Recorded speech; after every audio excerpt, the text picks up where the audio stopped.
Good morning and welcome to this Wednesday, March 11th edition of Trading Places Live at EarningsBeats.com.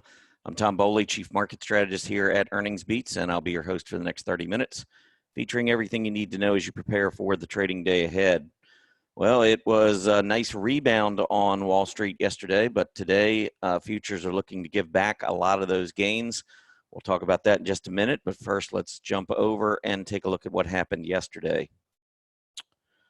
You can see the Dow Jones Industrial Average up nearly 5 points or 5% yesterday, up almost 1,200 points, moving back above that 25,000 level after dipping the day before below 24,000. It seems like these 1,000-point increments just keep coming and going, like they're mostly going, like they're providing no support whatsoever. But we did get a nice rebound yesterday after setting that new low down just below 24,000. The S&P 500 bounced back 135 points, again, almost 5%, after dipping back down near the lows that we saw on Monday. We did have a nice rebound, though, finishing near the highs of the day.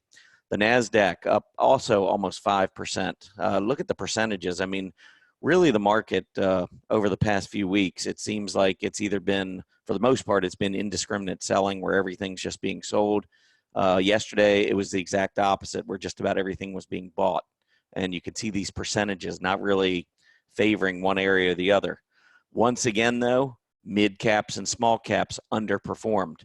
So we're seeing the underperformance consistent. Doesn't seem to matter whether we're going up or down.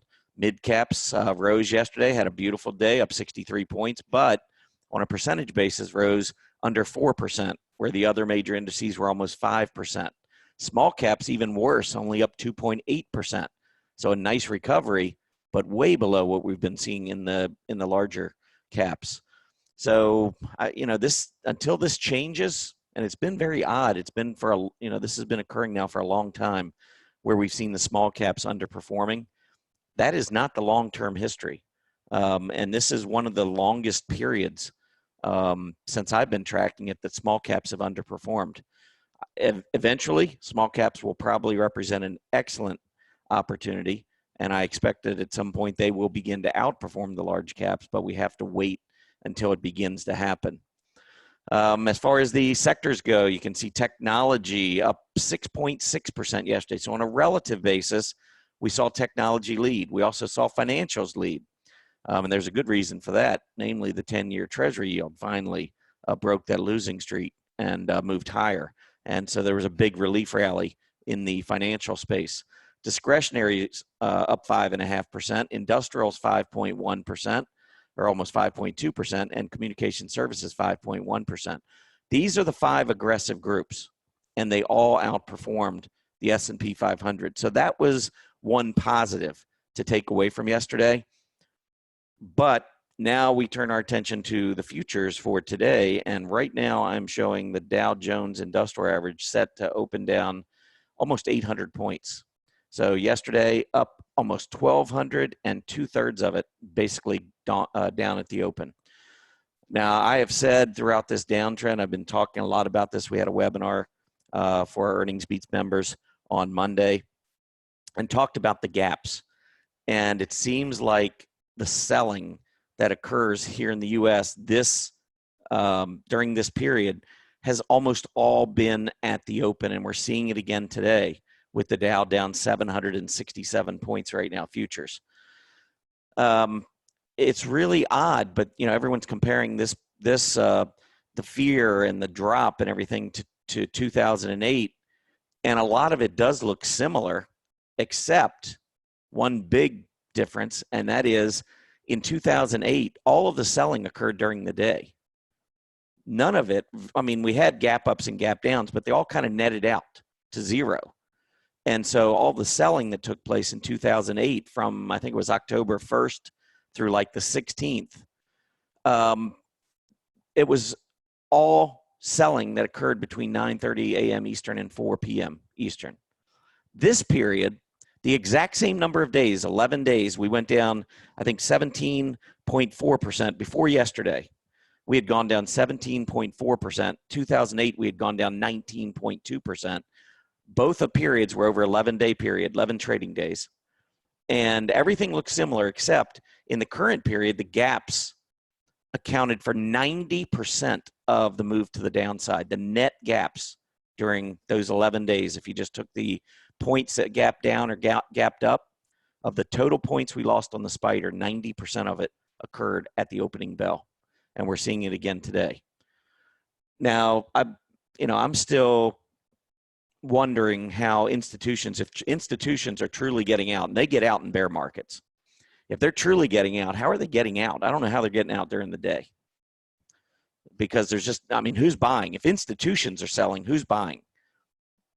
Institutions they're not like you and me selling 100 shares or 500 shares or whatever. We're talking about millions of shares. How are they getting out and still the market's not dropping during the day? I don't know. It just seems a little odd to me. Well, it seems a lot odd to me. But it is what it is. The market's still down roughly the same percentages we saw in 2008. But the manner in which we've gotten here has been completely different. All right, let's take a look at the 10-year Treasury yield, because the 10-year Treasury yield yesterday, finally, we had an up day. You can see we had moved up to about 0.75%, and that was a good sign. That's what enabled the stock market to do what it did. If you look at a 5-day, 10-minute chart, and you just look, okay, so it opens it here at 9:30. We're going down,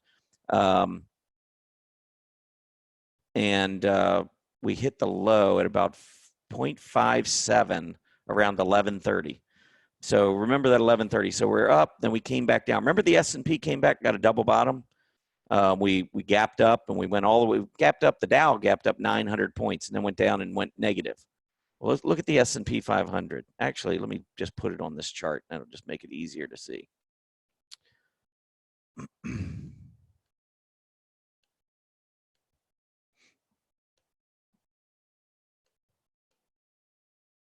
All right, so if we take a look at what happened yesterday, do you see how the 10-year Treasury yield, when it came down, stock market came down with it, and then the Treasury yield moved up, and then we finally started getting a little bit of relief back to the upside on the S&P 500? We want to see this money rotate back out of Treasuries, because if it rotates out of Treasuries, we have a much better chance of going higher. So we saw this nice rally, and I'll put the Dow on here. So you can see the Dow. See how we had opened where we had closed just below 24,000. We got up to 24.8 or whatever, came all the way back down and went below the open when the 10-year Treasury yield was moving down. But 10-year Treasury yield was not lower, and 10-year Treasury yield started to roll back to the upside, and we saw stocks following suit. Now, I like to follow this relationship, because as long as the 10-year Treasury yield is under pressure to the downside, that means a lot of money is rotating into Treasuries. And as long as that happens, if you go back and you look at the history of the stock market, that doesn't always mean when the yield's moving down and Treasuries are being bought, that doesn't always mean that the S&P 500 or the Dow is going to move down with it, but it really makes it more difficult. And it's just common sense. If money is going into Treasuries, and I wrote about this a little bit earlier in the EarningsBeats Digest, but every dollar that goes into the Treasuries is a dollar that doesn't go into equities. So when the dollar goes into a Treasury and that helps to send the yield lower, it also is helping to send the stock market lower, or at least contain it, because it's a dollar that's not going into the stock market.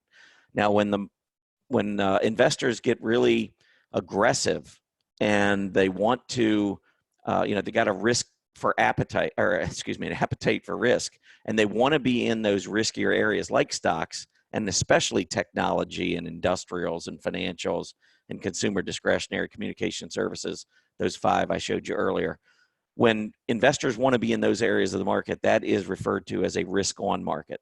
Traders have a big appetite for risk, and that's what drives equity prices higher. That's what we want to see. When the 10-year Treasury yield is moving lower, that's telling us money is rotating into Treasuries, which is the exact opposite of what we want to see. Now, there are a lot of reasons why the Treasury yield can go down. It's not always because things are horrible for the stock market. I actually think we've got no inflation. Inflation came out this morning. The CPI for February came out, rose 0.1%, exactly what was expected. The core CPI rose 0.2%, exactly as expected. And this still remains well below the Fed's target level. So the Fed has two mandates. One is to maximize employment. The other is to stabilize prices. So if you've got a Fed that is looking at inflation saying, hey, we've got no inflation, we've got no reason to raise rates. Even if the economy's strong, we have no reason to raise rates because inflation is below our target levels. So I think we have a nirvana situation. I talked about this while the market was going up, and I think it's still there. If anything, it might even be better when we come out of all this, because I think interest rates are going to be low, and I think they're going to stay low. So earnings growth is going to be even that much better. Those earnings are going to be even more valuable. But we got to get through this fear, this period of fear. So anything goes in the short term, and we're seeing that again this morning. Right now, I got Dow futures showing down 823 points, S&P down 100. So, you know, these big moves at the open are very, very unnerving, and obviously generating a lot of nervousness among individual investors. And as I say, from a longer term perspective, stick with your plan. This will pass, just like the trade war passed, just like all the QE and all the financial and disaster and the dot-com bubble and, you know, 1987 market crash, the Gulf War. I mean, just one thing after another, oil embargo back in the 70s. I mean, it just goes on and on and on. Stock market puts everything in its rearview mirror. So long term, and I'm talking 10 to 15 years out, I wouldn't even be bothered with this stuff. Short term, I'm bothered by it. But longer term, I would not be. All right, let's take a look at, I thought today what I would do, I've got a chart list. I want to show you something if I can find it on here. So I've got the Dow Jones components here. And I've got the charts here just set up regular. But I could change this, and I'm going to show you what I mean. All of these charts have the same chart style. See that? I mean, right now, these just show the RSI, the price action with the candlestick chart, the PPO, my moving averages, and so forth. But let's say I wanted to look at this I wanted to look at all the component stocks. And let's say I want to look at a weekly chart. So let me go ahead and pull up a 5-year weekly chart. And I don't know, maybe you want to see, I've been talking about accumulation distribution.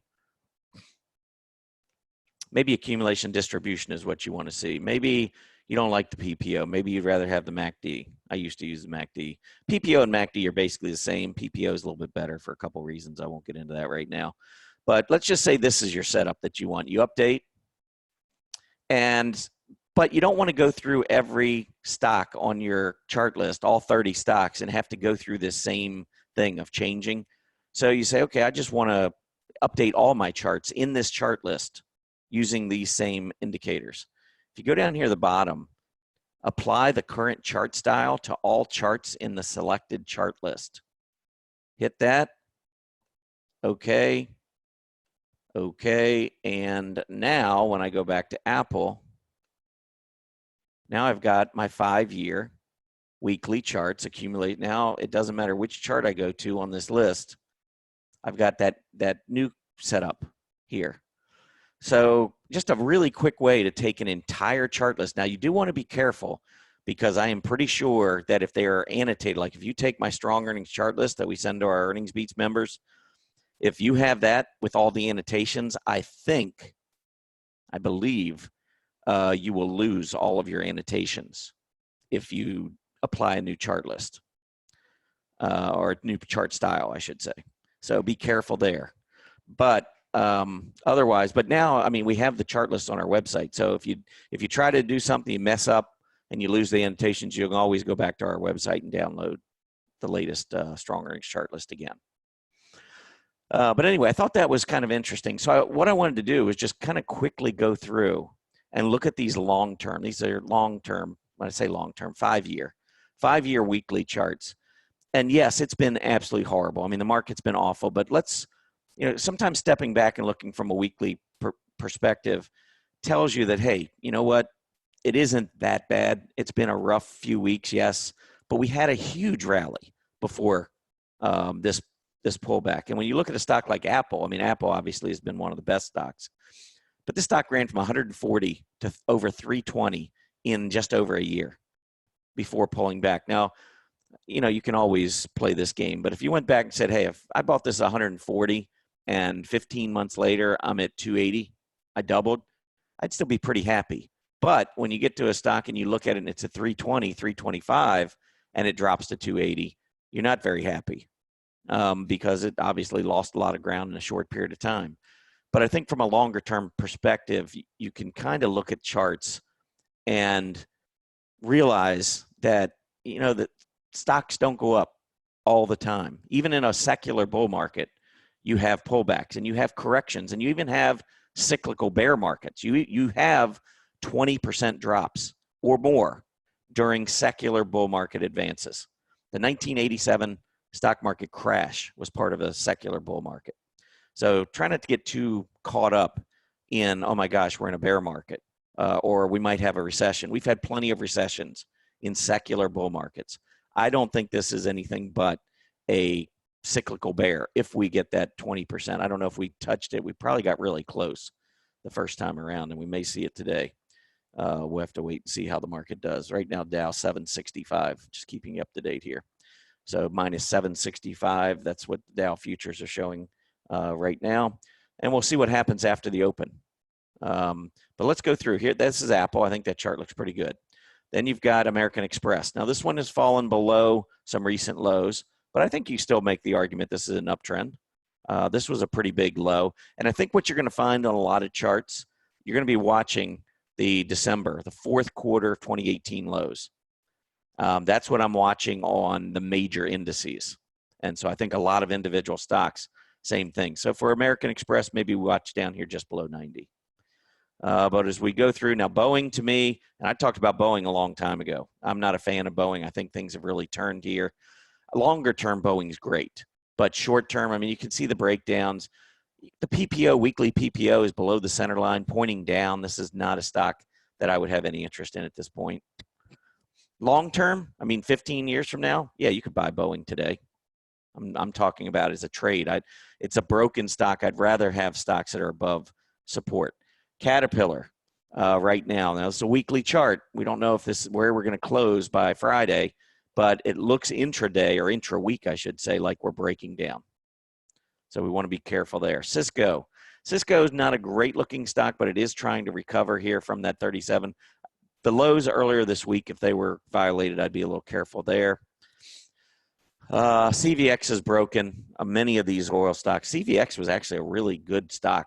Considering what energy has done and what oil prices have done, this has been one of the better energy stocks, and this one finally fell. But last 2 weeks, we are seeing hollow candles, telling me at least that there are some buyers out there. Disney's impacted by the coronavirus. They've got it's a big conglomerate, and they've got their fingers in a lot of different businesses, but they're obviously well known for their theme parks, and those are, and they generate a lot of revenue and profits for the company. And theme parks is not what you want to have in your product portfolio right now with the coronavirus. So the stock there's a lot of fear because of that. Long term, I think this is absolutely presenting a nice opportunity on Disney. Dow, DuPont, nope, not going to look at that one. Been going down for a long time. Goldman Sachs, all the financials really struggling with this 10-year treasury yield, the huge drop in yields. But the longer term, here's your December low. I mean, down around 150, we got some room there. But before that, it just really hasn't done much last 4 or 5 years. And financials haven't performed nearly as well as technology and consumer discretionary. So this one's a little bit more, kind of middle of the pack, I would say. Home Depot, nice uptrend in play. I think Home Depot's weathered this very well, and I think it continues to be one of the stronger stocks.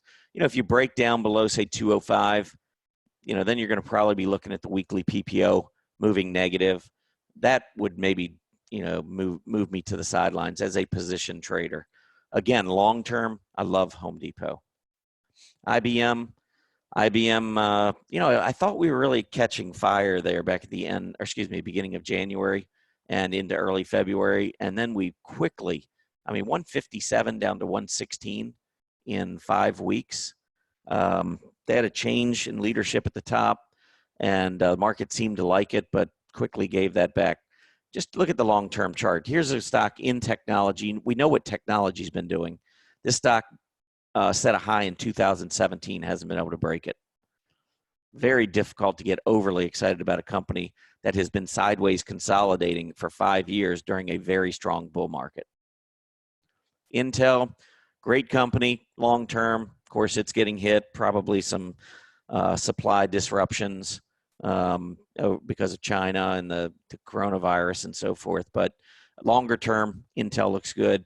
Really great support down around 42.5 if the market gets really crazy to the downside. Johnson & Johnson, good, stable, safer type of stock. And I think, breaking out recently back above 150 was good. We pulled back. Nice, steady performer. Much safer, doesn't have the volatility that a lot of the other stocks have. JP Morgan, it's really best of breed in terms of banking. If you told me I had to buy a bank right now with the treasury yields tumbling, I'd be hard pressed really to pick something other than JP Morgan. There are some smaller ones on our strong earnings chart list. I think SBNY is one that looks a little bit better on a relative basis, but we're talking about stability in a really big market decline. JP Morgan would probably be my pick. You got Coca-Cola, nice uptrends, pulled back recently, but a good performer in this market. McDonald's continuing to perform well, shockingly, because I think coronavirus, I would think McDonald's would be subject to some selling. So if we lose that 185 area, I'd be careful. 3M, downtrend for a while, not interested. Merck, been a very strong performer. Again, I think in this kind of an environment, probably a little bit safer play than some of the others. Microsoft's been awesome. It's kind of like Apple, just continues pushing higher. And the thing is, these are great companies that know how to grow their earnings. And they're very reliable. It's very reliable earnings growth. And in a low interest rate environment, that's why you're seeing money pour into these companies. So Apple, Microsoft, I suspect when we come out of this, we'll be going back right up to all-time highs. Nike, been a good performer, is a little bit volatile. But I would say, again, as long as we hold that fourth quarter 2018, looking okay there. Pfizer, like Merck, a little safer, but this one has been an underperformer. We saw Merck up closer to its recent highs. Pfizer, on a relative basis, not performing as well. So I like Merck better. Procter & Gamble, kind of like Johnson & Johnson, just very steady performers. This one actually has pretty good growth. Hasn't pulled back that much, only about maybe about $7, $8 off its all-time high.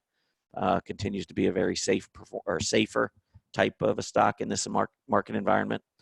Travelers, got to hold that fourth quarter 2018 low, and we're getting close. A little more concerned. I mean, it hasn't been a great area of the market for sure. United Health just recently set a new all-time high, going back through 300. It's pulled back, but it's only less than 10% off its all-time high. Not bad. UNH, I think, still continues to look good.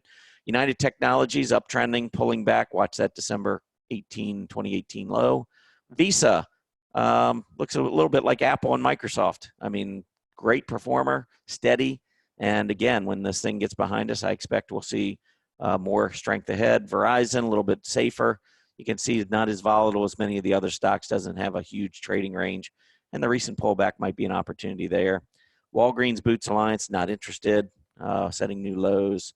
Walmart, really good retailer, and this area of the market's been pretty good. So I'm not opposed to a Walmart, and we're not far from a high as well. Some of the Walmart, Costco strength has been because everyone's hoarding, so these stores have been really packed with people. That's not sustainable in my mind, but it's still an outperformer and will probably continue to be as long as the coronavirus is a scare. ExxonMobil completely fell apart. I'll tell you, I looked at this stock when it was $60 thinking, wow, should I just buy it for the dividend? Well, I didn't, thank goodness, down 30% last 3 days. The dividend is probably 7%, maybe 8% based on the current price. Crazy. But that's it. That was the rundown of the Dow 30. I thought I would give you that this morning. Let's take a look at a couple earnings reports. Not really a whole lot in terms of earnings today. So let's do CLDR. This is Cloudera. They actually had a really nice report. And I'm going to pull up the real time. They beat on top and bottom lines. They raised guidance. You can see the stock up 8.25%. That's an outlier today with the futures where they are. So 850, it's going to open.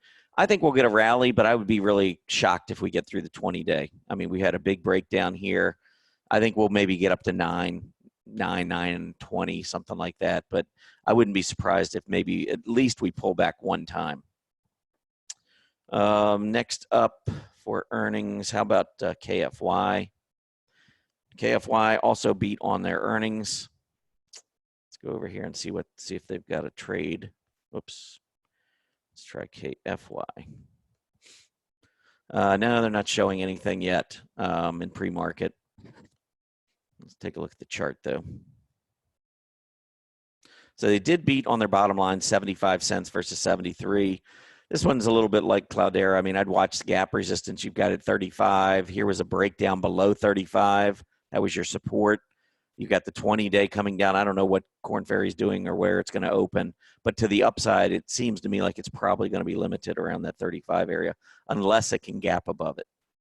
And then one this morning that came out, Pinduoduo, PDD. They came in with a loss of 20 cents. The market was expecting a loss of 26 cents, though. So sideways consolidation here. I think this one was trading pre-market. So let's take a look.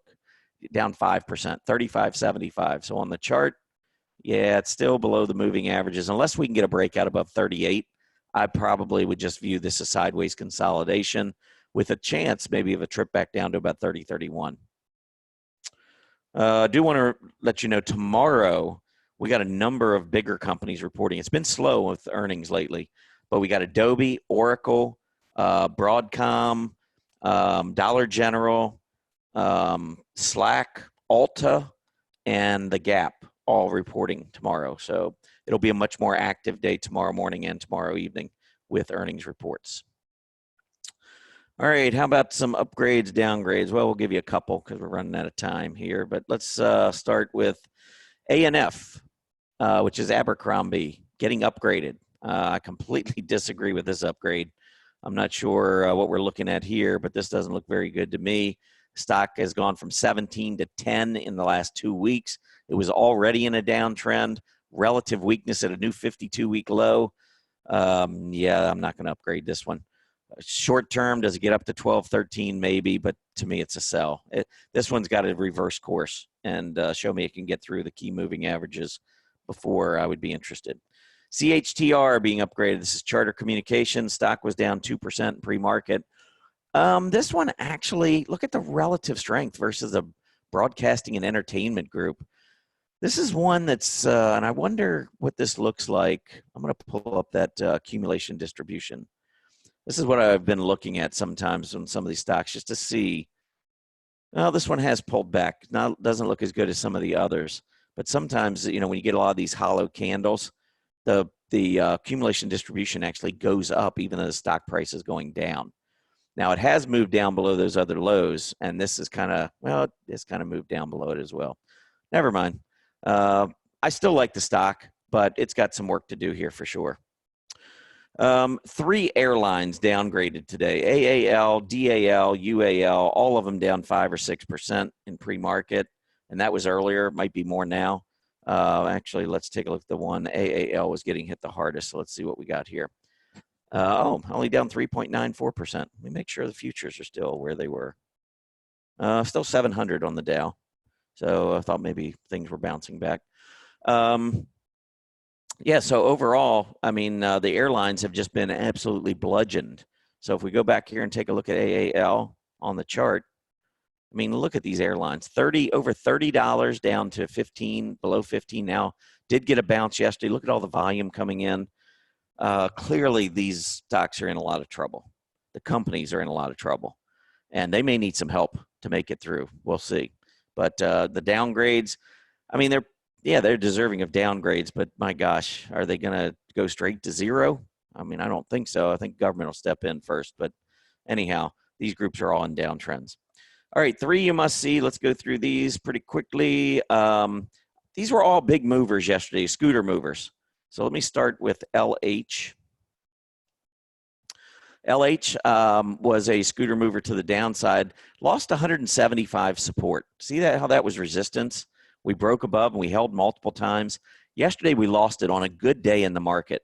And I know healthcare, wasn't very good yesterday, but I don't like seeing that stock lose the support there. So I just wanted to point that out. Stitch Fix, SFIX, big gap down, huge earnings miss.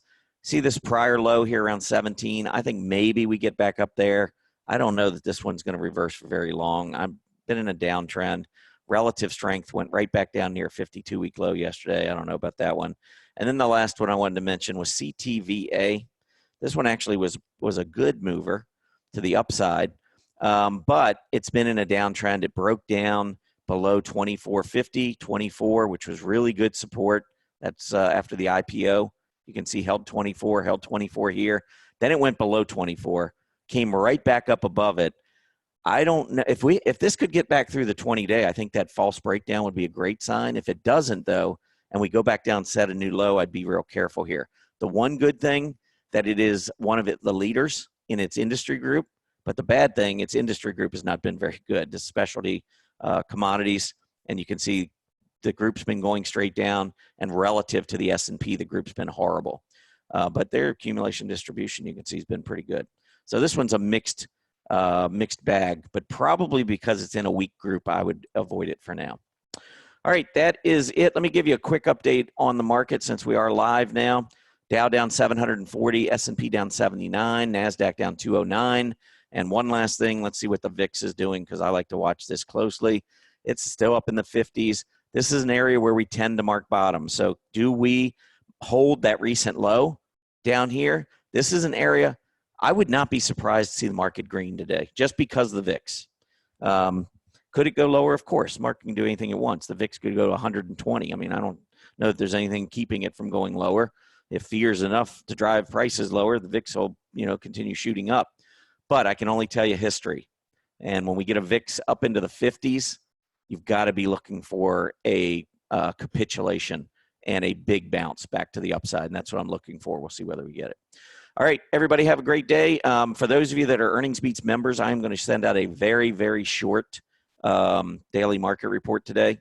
It'll be out shortly, and it's not going to be a whole lot to it. Just want to let you know because I do have a lot going on today, so I won't be around. But anyway, have a great day, and I'll be back tomorrow over at Stock Charts TV for another session, another episode of Trading Places Live. Have a great day, everybody. Happy trading. See you tomorrow.